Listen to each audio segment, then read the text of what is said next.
Oi gente, tudo bem? Sejam bem-vindos aqui ao canal Conversa do PH nesta quarta-feira pela manhã, dia 13 de maio. Eu queria conversar com vocês agora pela manhã sobre o porquê que a imunidade de rebanho não serve para o Brasil para a proteção de sua população na atual pandemia de Covid-19. Esse termo imunidade de rebanho ganhou muito espaço na mídia depois que alguns políticos começaram a utilizá-lo.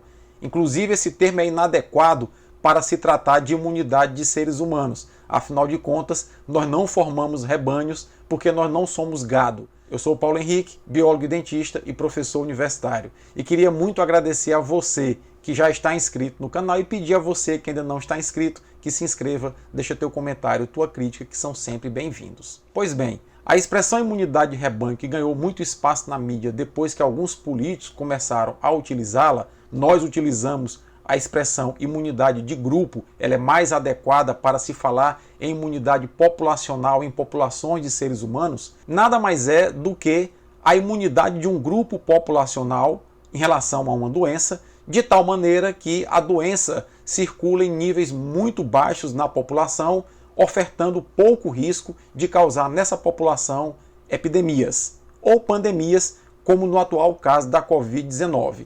Basicamente, a epidemia é quando o número esperado de casos de uma doença aparece de forma descontrolada, repentina, e a pandemia é quando uma epidemia se alastra por vários países e vários continentes, como é o caso atual da Covid-19. Pois bem, inicialmente, para a gente compreender a importância da imunidade de grupo numa pandemia ou numa epidemia, é necessário que a gente inicialmente conheça um número, uma grandeza básica em epidemiologia, chamado número básico de reprodução, ou R0, que eu vou te mostrar agora. Acompanha aqui comigo.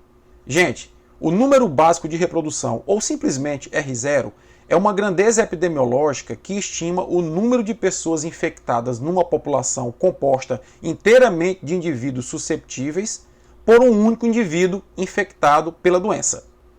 Traduzindo, basicamente é o seguinte: quando uma pessoa chega com a Covid-19 num grupo populacional, o número possível de outras pessoas que serão contaminadas a partir do contato com esse infectado inicial é chamado de R0. Esse R0 ele apresenta valores variáveis para várias doenças e eu quero te mostrar isso agora aqui adiante. Olha comigo. O número básico de reprodução, ou R0, varia para as doenças. De acordo com a Organização Mundial da Saúde, para o sarampo, esse número é de 12 a 18. Isso significa que uma pessoa que tenha sarampo e que adentre numa população que não tenha sarampo pode contaminar até 18 outras pessoas. Para a catapora, esse número é de 10 a 12, para a cachumba de 8 a 10, para a tuberculose de 2 a 6, para o HIV/AIDS de 3 a 5, para a gripe de 2 a 3 e para a atual Covid-19 de 2 a 5. Então, esses números mostram que uma pessoa com Covid-19, quando chega numa população que não tem a doença, ela pode transmitir a Covid-19 para até outras 5 pessoas. Essas outras 5 pessoas podem transmitir cada uma para até outras 5, resultando aí de imediato numa segunda transmissão em 25 pessoas, depois 125, isso vai crescendo de maneira exponencial. É por isso que essa doença, quando se instalou no Brasil e em qualquer outro país, cresce de maneira exponencial. Mas eu queria te mostrar um outro dado em relação ao R0, que é importante para a gente compreender a imunidade de grupo. Acompanha aqui comigo. Gente, quando o número básico de reprodução, ou R0, é menor do que 1, isso significa que a doença está em fase de declínio, em fase de desaparecimento na população, está sob controle. Quando o R0 é exatamente igual a 1, nós estamos diante de uma situação chamada endemia, ou seja, cada indivíduo infectado transmite no máximo para outro indivíduo, a doença está relativamente controlada e o número de casos a cada ano é aproximadamente o número de casos que já se espera da doença. Quando o R0, no entanto, é maior do que 1, significa que a doença está em fase de expansão, em fase de crescimento, porque cada indivíduo infectado na população transmite para mais de uma pessoa. É o que nós estamos vivendo atualmente na pandemia de Covid-19 na maioria dos países onde a doença está em fase de expansão. Então, como atingir a imunidade de grupo, que alguns políticos equivocadamente estão chamando de imunidade de rebanho? De duas maneiras básicas. A primeira é que a maior parte da população contrai a doença, se cure da doença e desenvolva imunidade protetora contra essa doença. E a segunda maneira é vacinando uma boa parte da população. Aí vem a resposta de o porquê que a imunidade de grupo não serve para o Brasil no atual caso da Covid-19. Primeiro fato, nós não sabemos se as pessoas que curaram a Covid-19 desenvolveram imunidade protetora e não sabemos se as que desenvolveram imunidade protetora vão manter essa imunidade por muito tempo.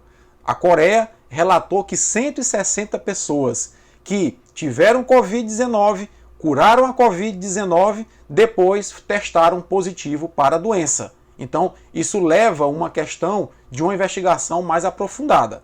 O segundo ponto é que nós não temos uma vacina ainda eficaz para a doença. Então, por tudo isso, nós acreditamos que a imunidade de grupo não serve para a atual situação do Brasil nem do mundo na Covid-19. Entretanto, convém salientar que quanto menor é o R0 de uma doença no país, menor é o percentual da população necessária a adquirir imunidade para que nós tenhamos a imunidade de grupo.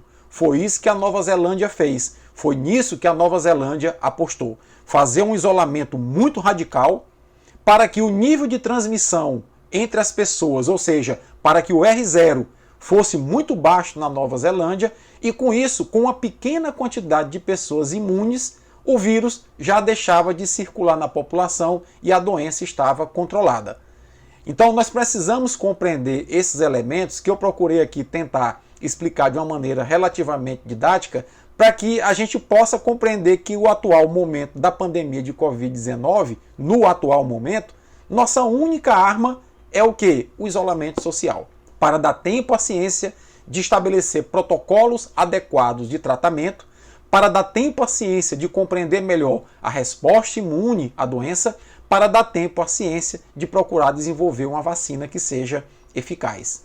Se a gente conseguir compreender isso, nós teremos uma boa perspectiva de enfrentar essa pandemia de Covid-19. Caso contrário, nós iremos mergulhar numa espiral de aumento de casos cada vez maior. O Brasil já vai aí ontem com mais de 800 casos, de 800 mortes em um único dia, e os hospitais cada vez mais lotados e a população sofrendo. Adotar a estratégia de querer contaminar a população brasileira para atingir a imunidade de grupo é querer adotar uma estratégia genocida que vai afetar principalmente as comunidades mais carentes e mais vulneráveis desse país.